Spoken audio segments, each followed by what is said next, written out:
So ఇలాంటి questions ఇచ్చినప్పుడు first opposite directions అన్నాడు కాబట్టి రిలేటివ్ స్పీడ్ మనం ఫైండ్ అవుట్ చేయాలి. రిలేటివ్ స్పీడ్ అంటే రెండు స్పీడ్లు కూడా యాడ్ చేయాలి.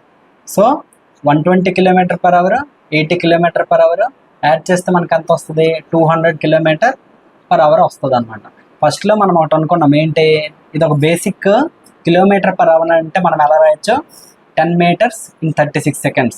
సో ఇలాగా 1 km/h అయితే ఇది ఎలా రాయొచ్చో ఇప్పుడు ఇక్కడ ఎంత ఇచ్చాడు? 200 km/h అన్నాడు. So 2000 meters in 30 seconds travel అవుతుంది అని మీనింగ్ అనమాట రిలేటివ్ స్పీడ్లో. కానీ ఇక్కడ ఏంటన్నాడు? రెండు క్రాస్ అవ్వడానికి 9 seconds పట్టింది అని చెప్తున్నాడు. సో 9 secondsలో ఏమైందో అదే మన ఆన్సర్ అవుతుంది అనమాట. 9 1s 9 4s 4 5s. సో ఏంటి, మామూలుగా 9 secondsలో 500 meter రెండు కలిపి క్రాస్ అంటే వాటి లెంగ్త్లు క్రాస్ అవుతాయి అనమాట. కానీ ఒక ట్రైన్ ఆల్రెడీ ఇక్కడ మనకి ఏమి ఇచ్చాడు? ఒక ట్రైన్ లెంగ్త్ ఆల్రెడీ ఇచ్చాడు.